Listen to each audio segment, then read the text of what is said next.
Today गोल क्या था आपकी स्क्रीन पे दिख रहा होगा। टुडे गोल आज हमारा डिस्कस क्या है, टुडे गोल क्या है हमारा। एक तो हमें बात करना है कंसंट्रेशन पे, दूसरा बात करना है हमको स्टोइकियोमेट्रिक पे, और तीसरा बात करना है लिमिटिंग रीजन से। इसके पहले वाले वीडियो में मैंने आपको डिस्कस कर दिया है। इसके पहले वाले वीडियो में मैं डिस्कस कर दिया हूँ क्या क्या आपसे डिस्कस किया हूँ मोल कॉन्सेप्ट के बारे में, आपसे डिस्कस किया हूँ एटॉमिक नंबर और मास नंबर के बारे में, और देन इसके बाद डिस्कस किया हूँ आपसे एम्पिरिकल फार्मूला और मॉलिक्यूलर फार्मूला। उसके आगे आज हम आपके सामने कंटिन्यू करते हैं बेटा, धैर्य बना के रखिए, आपको अच्छी क्वांटिटी मिलेगी। तो एक एक करके बात करते हैं, चलिए स्टार्ट करते हैं, लेटेस्ट स्टार्ट। नेक्स्ट बात करते हैं बेटा।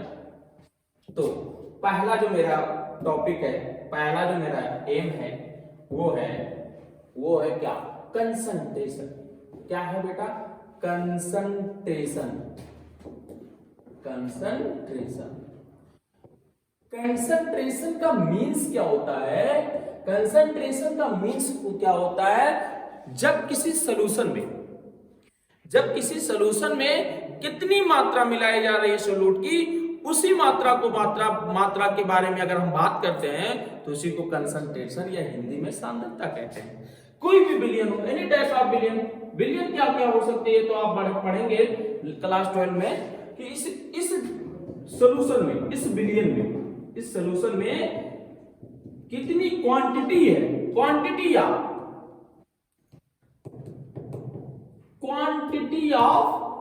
सॉल्यूट को ही हम डिफाइन करते हैं क्या, कंसंट्रेशन। जिसमें हम बहुत सारी बातें करेंगे, एक एक करके बात करेंगे।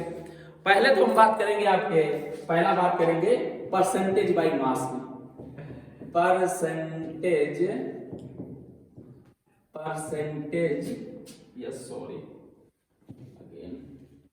Percentage by mass.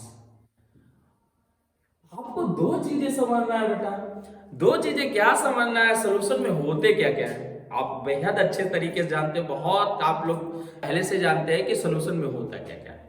तो सोल्यूशन में आप वेल नोन है बेटा, सोल्यूशन कैसे बना आपने पहले से बात कर रखा है। सोल्यूशन में होते क्या है, एक तो सॉल्यूट होता है और दूसरा क्या होता है, सॉल्वेंट होता है।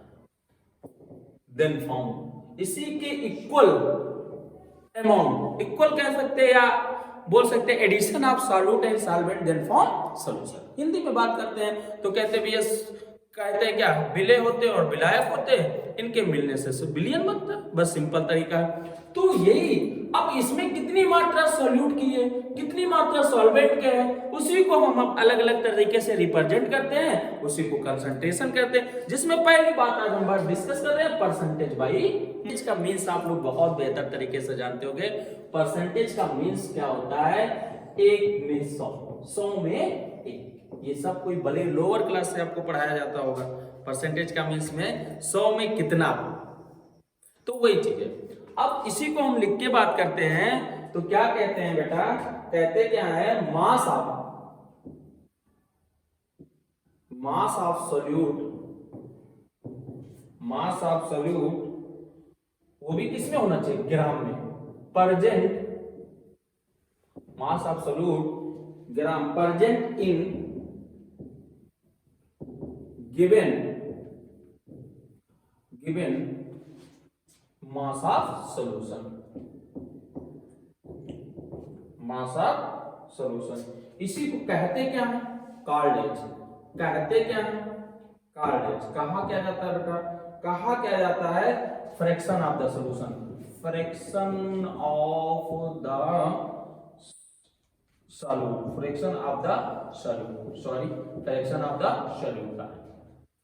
तो परसेंटेज का मीन्स क्या है, पहले समझने की कोशिश करो। क्या कह रहा है, सॉल्यूट कितना सॉल्यूट है किसी बिलियन में, मास ऑफ सॉल्यूशन मतलब किसी बिलियन में कितनी मात्रा है सॉल्यूट की, उसी को परसेंटेज ऑफ बाय मास कहते हैं। जैसे 1 बिलियन का परसेंटेज अगर हम बात कर रहे हैं तो बिलियन का मात्रा कितना होना चाहिए, 100 ग्राम होना चाहिए। बस में पर कितनी बात होनी चाहिए, 100 ग्राम होना चाहिए।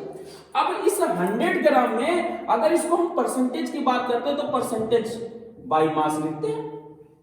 तो परसेंटेज ऑफ बाय मास का मतलब क्या होता है कि वेट कितना होना चाहिए, ग्राम में होना चाहिए, वो भी किसका होना चाहिए, सॉल्यूट का होना चाहिए। तो सोल्यूट का वेट ऊपर रखा जाएगा, नीचे क्या रखा जाएगा, दोनों। किसके किसके?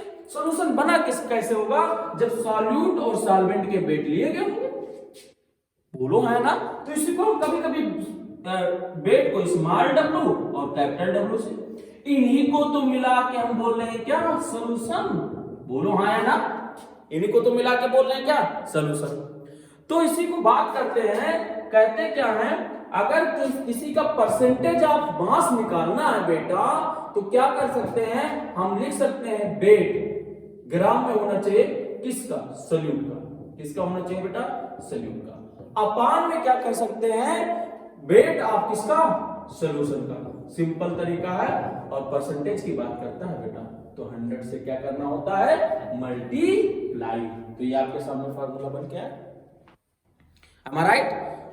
तो ये आपके सामने फार्मूला बन। तो परसेंटेज ऑफ मास की बात किया जाए तो वही बात मैंने लिखा था कि मास ऑफ सोल्यूट, कितना मास सोल्यूट का इसमें पाया गया, सोल्यूट की कितनी मात्रा पाई गई। जैसे 1 बिलियन की मात्रा होगी 100, तो 100 में क्या क्या होंगे, मान लो 100 माइनस एक्स। 100 माइनस एक्स का मतलब क्या है कि 100 ग्राम सोल्यूशन है, और माइनस एक्स का मतलब इतना ग्राम सोल्यूट मिलाया गया, तो बचा भाग क्या होगा, सॉल्वेंट होगा। इतना क्लियर हो गया, तो आगे बढ़ा जाए। तो यही बात मैं कह रहा, परसेंटेज बाय मास की बात किया जाए तो mass of solute present in given mass of solution. 1 billion में एक सॉल्यूशन में कितनी मात्रा है किसकी, सोल्यूट की, उसी को बोला जाता है परसेंटेज ऑफ मास, जो आपके स्क्रीन पे दिखा है। कैसे रिप्रेजेंट किया जाता है वो बात होगी। नेक्स्ट बात करते हैं, इसी से मिलता जुलता शब्द है। अगर इसी को और तरीके से समझाना तो इसको हम ऐसे भी तो लिख सकते हैं, weight by weight equal to, अपना ये ट्रिक है समझने के लिए, ट्रिक है कैसे, इक्वल टू 100 ग्राम।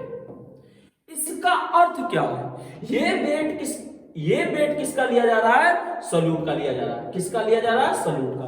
और दूसरा वाला वेट किसका लिया जा रहा है, सॉल्वेंट का लिया जा रहा है। इसका मतलब 100 ग्राम में कितना परसेंटेज किसका है, कितनी मात्रा किसकी है, सोल्यूट की, और कितनी मात्रा किसकी है, सब दोनों को ऐड करने के बाद क्या मिला, सॉल्यूशन। तो ये 100 ग्राम जो बात कर रहा है, किसकी बात कर रहा है, सॉल्यूशन की बात कर रहा है। जैसे फॉर एग्जांपल से समझने की कोशिश करिए। मैंने कहा 100 ग्राम सॉल्यूशन है, 100 ग्राम सॉल्यूशन में क्या कहा, 10 ग्राम है, 10 ग्राम NaCl है, 10 ग्राम NaCl। तो इसका परसेंटेज निकालना होगा, तो 10 ग्राम NaCl किसका काम कर रहा है बेटा, सोल्यूट का काम कर रहा है। किसका काम कर रहा है, सोल्यूट का काम कर रहा है, और सोल्यूशन का तो मात्रा दिया गया। सिंपल तरीका सूत्र में रख देंगे, आपको वैल्यू प्राप्त हो जाएगी। इतनी बातें क्लियर हो गई, तो नेक्स्ट बात करते हैं। नेक्स्ट क्या है बेटा, percentage by volume.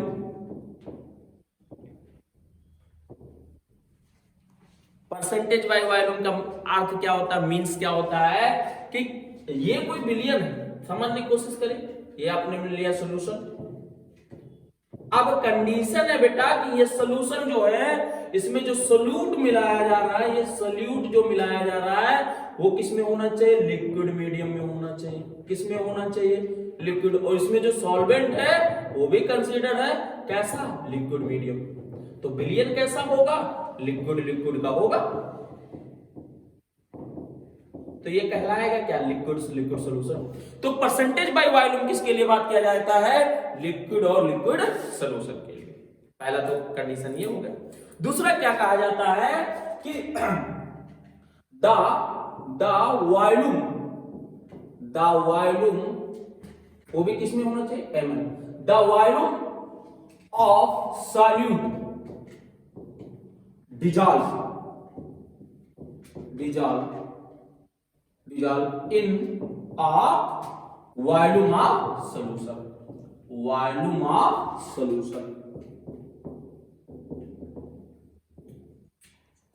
volume of solution। इतना क्लियर होगा। इतना क्लियर हो गया तो आगे बात करते हैं, volume of solution.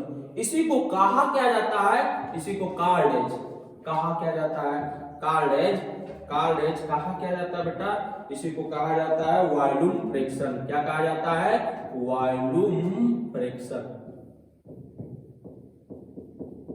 Volume fraction. तो इसी की बात करते हैं तो कैसे बन के आता है, तो वॉल्यूम फ्रैक्शन का मतलब क्या होता है, वॉल्यूम फ्रैक्शन बन के कैसे आता है। वॉल्यूम फ्रैक्शन में यही तो बात बोला मैंने बेटा कि कितना वॉल्यूम ऑफ लिक्विड, यही तो बोला वॉल्यूम ऑफ लिक्विड कितना डिजॉल्व है किसमें, सॉल्यूशन में, वो भी किसमें होना चाहिए, ml में होना चाहिए। Volume of solution, volume of solution, इतनी बात किया बोलो है ना। लेकिन ये भी सॉल्यूशन का ml में किसमें होना चाहिए, ml में। तो यही बात हुआ और यही बात मैंने बोला, आपकी स्क्रीन पे दिख भी रहा क्या बोला है, द वॉल्यूम ऑफ सॉल्यूट वो भी किसमें होना चाहिए, ml में। डिजॉल्व मतलब कितना मिलाया गया, वॉल्यूम ऑफ किसमें, वॉल्यूम ऑफ सॉल्यूशन में। इसी को कहते हैं क्या है, वॉल्यूम फ्रैक्शन। क्या कहा जाता है बाबू, वॉल्यूम फ्रैक्शन। तो वॉल्यूम फ्रैक्शन का मींस क्या हो गया, वॉल्यूम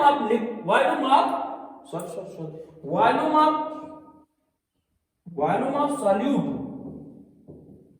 वो भी किसमें होना चाहिए, ml में। अपान में क्या, वॉल्यूम ऑफ सॉल्यूशन वो भी किसमें होना चाहिए, ml में। तो इसी को बात रिप्रेजेंट कैसे कर दिया जाता है, परसेंटेज बाय वॉल्यूम का मींस क्या होता है, परसेंटेज बाय वॉल्यूम का मींस होता है, या इसी को कभी कभी वेट वॉल्यूम अपान वॉल्यूम में लिखते हैं। इसका अर्थ क्या होता है, इसको समझने की कोशिश करिए। 100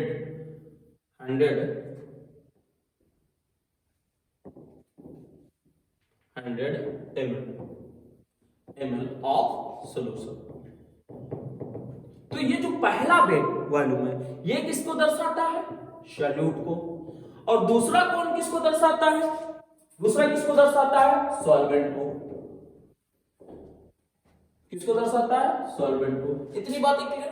तो इसका मींस क्या हुआ, इसको लिख कैसे सकते हैं कि परसेंटेज बाय वॉल्यूम का मींस होता है बेटा weight by weight, volume upon volume, sorry volume upon volume का मींस होता है कि वॉल्यूम किसमें होना चाहिए, ml में। लेकिन ये वॉल्यूम किसका है बेटा, सॉल्यूट का। अपान में क्या होना चाहिए, वॉल्यूम ये भी किसमें होना चाहिए, ml में। लेकिन ये किसका होना चाहिए बेटा, सॉल्यूशन में। और मल्टीप्लाई में क्या, तभी तो परसेंटेज की बात कर रहे हैं, बोलो है ना। तो ये बात क्लियर, बोलो है ना। तीसरा बात करते हैं, तीसरा नेक्स्ट पर बात करते हैं बेटा। नेक्स्ट पे क्या बात करते हैं, समझने की कोशिश करो। नेक्स्ट पे क्या बात करते हैं, थर्ड पॉइंट पे बात करते हैं, तीसरा percentage by mass of volume, mass upon volume. इसको समझने वाली बात है, इसको कैसे समझा जाएगा, जैसे वही बात है कि हमने ये ग्लियर लिया, सॉल्यूशन बना। अब इस सॉल्यूशन में जो सॉल्यूट मिलाया जाएगा, ये कंडीशन है वो किसमें होना चाहिए, सॉलिड में होना चाहिए। दैट इज वो किसमें होना चाहिए, ग्राम में होना चाहिए, बोलो है ना। उसके बाद इसमें जो सॉल्वेंट मिलाया गया बाबू, सॉल्वेंट मिलाया गया मेरा बच्चा, तो वो किसमें होना चाहिए, ml में होना चाहिए। तो दोनों का जो बिलियन सॉल्यूशन बन के आएगा वो किसमें आएगा, 100 ग्राम ऑफ वॉल्यूम में, बोलो है ना। इसका मतलब इस 100 में कितना परसेंट है, इसका मतलब इसको दर्शाने समय 100 - 6 लिख सकते हैं कि नहीं, सॉल्यूट के लिए यस लिख सकते हैं, ऑलवेज लिख सकते हैं। अब इसको डिफाइन कैसे किया जाता है, इसको डिफाइन कैसे किया जाता है, इसको समझने की कोशिश करिए। स्ट्रेंथ ऑफ सॉल्यूशन, इसी को कहा जाता है बेटा स्ट्रेंथ ऑफ सॉल्यूशन। इसी को क्या कहा जाता है, strength of solution. Strength of solution का मतलब क्या होता है, इसको समझने लिख सकते हैं, mass of solute, mass of solute, mass of solute वो भी किसमें होना चाहिए, ग्राम में। Dissolve in 1 litre solution, 1 litre solution में, इसको सही कर लेंगे, 1 लीटर सॉल्यूशन में। इसी को कहा क्या जाता है, strength of solution, strength of solution, strength of solution. अगर इसी को रिप्रेजेंट कैसे किया जाता है, तो यही तो बात मैंने बोला क्या, स्ट्रेंथ का means yes, strength of solution का मीन्स क्या हो गया, मास, मास ऑफ सॉल्यूट, बोलो हाँ या ना, अपान में volume of solution, volume of solution. लेकिन ये कंडीशन है, ये किसमें होना चाहिए, ग्राम में, ये किसमें होना चाहिए, लीटर में। तो इसी को बोला जाता है स्ट्रेंथ ऑफ सॉल्यूशन, बोलो हाँ ना। अब इसी को ये परसेंटेज में डिफाइन करना है तो परसेंटेज का चिन्ह लगा लो, बोलो है ना। और इसी को कह सकते हैं weight upon volume equal to, हम कह सकते हैं इसी को स्ट्रेंथ परसेंटेज, बोलो है ना, स्ट्रेंथ परसेंटेज। तो हम कह सकते हैं वेट, वो भी किसमें होना चाहिए, ग्राम में, वो भी ये किसका होना चाहिए बेटा, सोल्यूट का, अपॉन वॉल्यूम वो भी किसका होना चाहिए, सोल्यूशन का। लेकिन कंडीशन है बेटा कितना होना चाहिए, 1 लीटर होना चाहिए। मल्टीप्लाई लाइन कर लेंगे 100 से, तो क्या आ जाएगा, परसेंटेज ऑफ स्ट्रेंथ। तो परसेंटेज ऑफ स्ट्रेंथ, तो एक बार फिर से सभी लोग देख लीजिए, सबको एक बार फिर से देखिए, जो हमने अभी तक कंडीशन पढ़ा है पहला देखिए, यहीं से शुरुआत की मैंने। कंसंट्रेशन ऑफ मास मींस का समझाया कि एक सॉल्यूशन में कितनी परसेंटेज, कितनी मात्राएं पाई जाती है सोल्यूट और सॉल्वेंट की, उसी को बोलते हैं कंसंट्रेशन। तो ज्यादातर बात कर रहे हैं हम, ये कंसंट्रेशन जो टर्म लिया गया सच में बात किया जाता है डाइल्यूट सॉल्यूशन के लिए। डाइल्यूट इन द सेंस मतलब हाई परसेंटेज ऑफ सॉल्वेंट और लेस परसेंटेज ऑफ सॉल्यूट, सच में यही होता है। जैसे वो बात करते हैं नहीं यार, काली चाय वाली बात, तो वही है। नेक्स्ट, तो पहला टॉपिक मैंने क्या, परसेंटेज ऑफ बाई मास की, तो इसमें बात बताया कि सोल्यूट ग्राम में प्रेजेंट होना चाहिए, किसमें, सोल्यूशन में। इसे कहा क्या जाता है, फ्रैक्शन ऑफ द सोल्यूट। इसी को परसेंट प्रेजेंट करने के लिए आपके सामने स्क्रीन पे दिख रहा हो ये। नेक्स्ट मैंने बात किया बेटा, नेक्स्ट मैंने बात किया परसेंटेज बाई वॉल्यूम, तो आपके स्क्रीन पे दिख ही रहा, समझाया बड़ी अच्छे से। नेक्स्ट बात किया गया, ये इसका हो गया। नेक्स्ट बात किया percentage by mass upon volume, इसी को बोलते हैं स्ट्रेंथ ऑफ सॉल्यूशन, जो आपके स्क्रीन पे दिख रहा होगा, ये परसेंटेज की बात होता है। तो इतनी बात है। नेक्स्ट एक और बात करते हैं, नेक्स्ट इसी से मिलता जुलता एक और है, मोल फ्रैक्शन, आपके स्क्रीन पे दिख रहा होगा ये मोल फ्रैक्शन, ठीक है। मोल फ्रैक्शन का मीन्स क्या होता है, किसी भी बिलियन में जब 2 या 2 से अधिक कंपोनेंट के मोल को आपस में ऐड किया जाता है, 2 कंपोनेंट क्या हो सकते हैं, 2 अवयव क्या हो सकते हैं, एक सोल्यूट हो सकता है, दूसरा क्या हो सकता है, सॉल्वेंट हो गया। उन्हीं के अलग अलग मोल को डिफाइन करना ही क्या कहलाता है, मोल फ्रैक्शन। लिखा उनके रेशियो को प्राप्त, तो ratio of the number of moles of one component to the total number of moles of all component present in the solution. For example से समझने की कोशिश किया जाए, जैसे मैंने एक बिलियन लिया, ये सॉल्यूशन बात किया, इसमें पहला फर्स्ट कंपोनेंट ए है और दूसरा कंपोनेंट बी, तो इसके मोल फ्रैक्शन क्या होंगे, ए, और इसके मोल फ्रैक्शन क्या होंगे, बी। इतने बात समझ में आए, ये सॉल्यूशन है। तो इस सॉल्यूशन में इसके जो मोल होंगे वो क्या होंगे, एन होंगे, और इसको मोल को कैसे बोलते हैं, कैपिटल एन से बोलते हैं। तो यही मोल तो आके मिलके बनेंगे, यही मोल पाए जाएंगे इस बिलियन में, यही मोल पाए जाएंगे। उसी बात कर रहा है, तो इसी को क्या कहा जाता है, mole fraction of the component. तो मोल फ्रैक्शन को रिप्रेजेंट किससे कहते हैं, कैपिटल एक्स से प्रदर्शित करते हैं। अगर 2 कंपोनेंट लिखा है, if 2 component of mole fraction will be represented, कैसे प्रेजेंट किया जाता है उसको देखने की बात है, कैसे प्रेजेंट किया जाता है, सामने लिखा है। कह रहा अगर पहले वाले का फ्रैक्शन मेजर करना तो क्या कर सकते हैं, मोल्स ऑफ द सोल्यूट को जिसको माना था ए, उसके लिए क्या लिखा, एन, और फिर क्या लिया, टोटल में दोनों चीजें होना चाहिए, सॉल्वेंट होना चाहिए और क्या होना चाहिए, सोल्यूट होना चाहिए। इसी को कैसे रिप्रेजेंट करते हैं, एन अपान में क्या, टोटल में क्या है, सोल्यूट है और सॉल्वेंट। नेक्स्ट बात करते हैं, अगर ये बी के लिए, बी कंपोनेंट के लिए आपको मोल फ्रैक्शन मेजर करना है तो क्या कर सकते हैं, मोल्स ऑफ सॉल्वेंट के लिए आपने माना क्या था, एन, और क्या, मोल फ्रैक्शन ऑफ टोटल में वही बात जो पहले था, वही सेम चीज। तो इसको कैसे और क्या, यही बात मैंने कहा कि यह 2 कंपोनेंट के लिए बात करते हैं तो मोल फ्रैक्शन का हमेशा योग हमेशा 1 के बराबर होगा।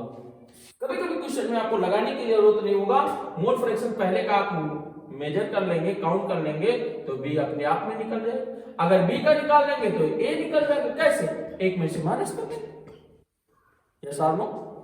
जैसे फॉर एग्जांपल हम बात करें, एक कोई कंपोनेंट ए है जिसके मोल कितने 2 हैं, एग्जांपल से लेकर बात करते हैं, और बी के मोल कितने हैं 3 हैं। अब मोल फ्रैक्शन अलग अलग बात करेगा तो क्या लिखेंगे? x पहले के मोल जिसके निकालना है अपान में क्या 2 + 3, इसका मतलब आया क्या 2/5 आया। अब 2/5 को साफ करेंगे तो 0.4 आया। अब आपको अगर बात किया जाए कि b के मोल फ्रैक्शन क्या होंगे तो क्या आप कैलकुलेट करेंगे? कैलकुलेट करेंगे तो फिर से वहीगा 3/2/+3 = 3/5 इक्वल टू कितना है 0.6 है। अब 0.6 0.4 को ऐड करेंगे तो 1 के इक्वल आए। ये बात मैं कह रहा हूं। नेक्स्ट बात बोल रहा हूं, देखिए ये चीज मैंने नेक्स्ट वे में कैसे रिप्रेजेंट कर सकते हैं सामने लिखा हुआ है। और कभी दो अनुपातों का मान, दो कंपोनेंट के अनुपातों का मान हमेशा ये मान के चलिए मान लिया जाता है कि उनके मोल के बराबर ही आता है। यस बेटा, अब आगे टॉपिक डिस्कस करना, लास्ट टॉपिक जो आज मैंने बताया एटॉमिक मास। तो क्या कह रहा है? Average atomic mass of element क्या होता है? Average atomic mass of element में n1 x1 जितने भी होते हैं क्या होते हैं? Atomic mass of isotopes a1 a2 a3, या ये किसमें लिखे रहते हैं? मास रेशियो में, या किसमें लिखे रहते हैं? मोल रेशियो में, या किसमें लिखे रहते हैं? मोल परसेंटेज में। तो a1 a2 और a3 क्या है बेटा? एटॉमिक मास ऑफ आइसोटोप होंगे। ये क्या कहलाएंगे? इसी को मास रेशियो कहा जाता है, इसी को मोल रेशियो, इसी को मोल परसेंटेज कहा जाता है। जो आपके x1 x2 और x3 लिखे हैं बेटा, ये क्या होते हैं? मास होते हैं, मास परसेंटेज में होते हैं, मोल होते हैं, मोल होते हैं, मोल नंबर होते हैं। इतनी बातें होती हैं। तो इतनी बात समझ में आ। अगर किसी का एवरेज मास निकालना हो तो जो आइसोटोप्स के कुल संख्याओं के मोल्स होते हैं, जो परसेंटेज होते हैं, उनको रखा जाता है और उनको गुणा किया जाता है किससे?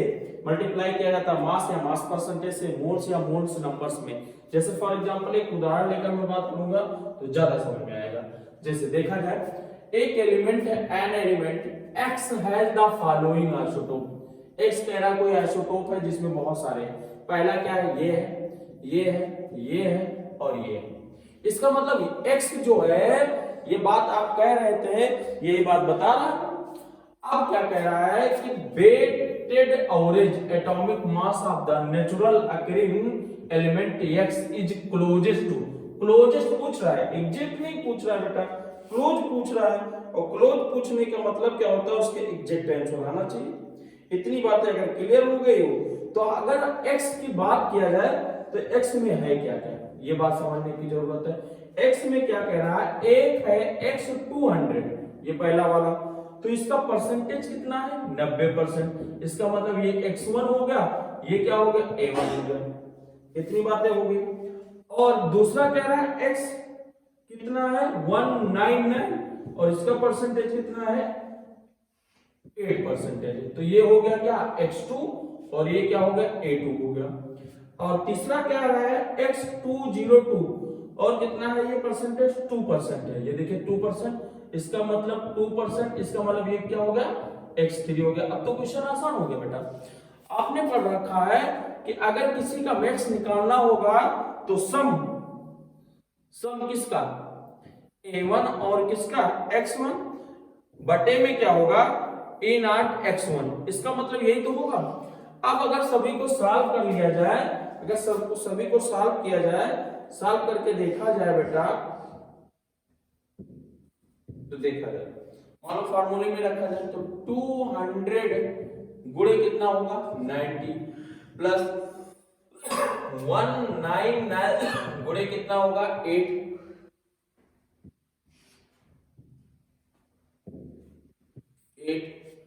गुणे प्लस, उसके बाद सम का मतलब प्लस होता, इसके बाद कितना होगा? 202 गुणे कितना? 2। सॉल्व करेंगे 2 9 जा 18, ये आया 1800 प्लस इसको सॉल्व करेंगे, तो कितना आएगा? करके देखिए बेटा, जल्दी करिए, करके देखिए कितना आएगा?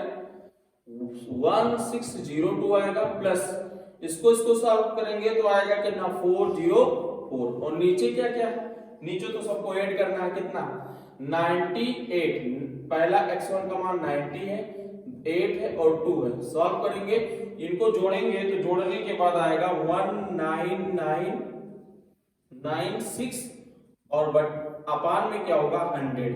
अगर इनको सॉल्व करने के बाद देखेंगे तो आंसर आएगा 19.96, लगभग यही है। और इसके करीब कौन सा आंसर, ये तो ज्यादा हो गया, गलत हो गया, ये भी ज्यादा हो गया, गलत हो गया, ये तो इससे कम है 190, ये गलत हो गया। तो इससे करीब कौन सा आंसर है 200, तो आंसर कौन सा होगा 200। बात समझ में आई? तो यही बात मैं कह रहा था कि जो पहला बात ये दिया रहता है, ये क्या कहलाता है, ये कहलाता है A1।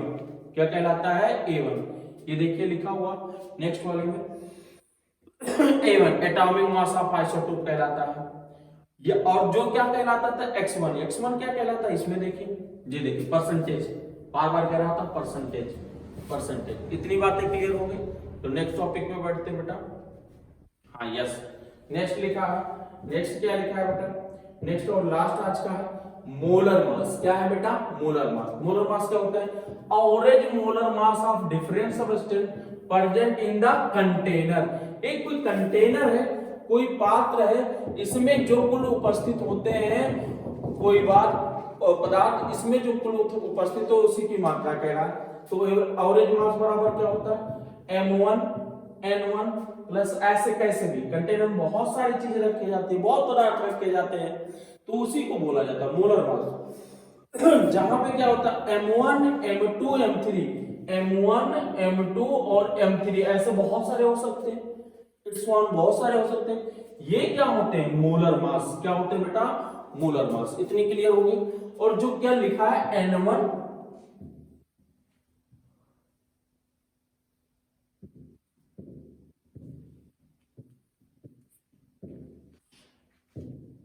ये जो लिखा N1 N2 और N3, ये नीचे वाले N1 N2 और N3 ये लिखे हैं N1 N2 और N3। ये क्या है मोल्स ऑफ सब्सटेंस प्रेजेंट, ये important, present in the container. कह रहा है इस कंटेनर में कितने मोल प्रेजेंट होते हैं, जैसे N1 हो सकते हैं, N2 हो सकते हैं और N3, उसकी संख्या होती है, कुल संख्या को ऐड करके जोड़ा जाता है। तो ये रहा आज का मेरा लेक्चर। कैसा लगा आपको लेक्चर, कमेंट जरूर करिए। आई होप मुझे जितना मेरे लायक था उतना मैंने आप लोगों के सामने मतलब ब्रीफ किया। अगर कोई त्रुटि हो तो बेटा आप कमेंट जरूर कर दीजिए, आने वाले लेक्चर में हम उसको सुधार करेंगे। सपोर्ट करिए, प्यार दीजिए, आपके सपोर्ट से हम चलते हैं बेटा, और बहुत जरूरी है आपका सपोर्ट, क्योंकि आपका सपोर्ट मेरा मनोबल बढ़ाएगा। अगले लेक्चर में इसके आगे हम आपको कंटिन्यू करेंगे। तब तक के लिए बाय बाय, टाटा, खुश रहिए। और अगर आप हमारे चैनल पे नए हैं तो एक बार सब्सक्राइब करिए, बेल आइकन बटन को जरूर दबाइए, जिससे आने वाला लेक्चर, आने वाले नोटिफिकेशन, आने वाली कोई भी इंफॉर्मेशन आपको लगातार कंटिन्यू मिलती रहे। तब तक के लिए बाय बाय, धन्यवाद।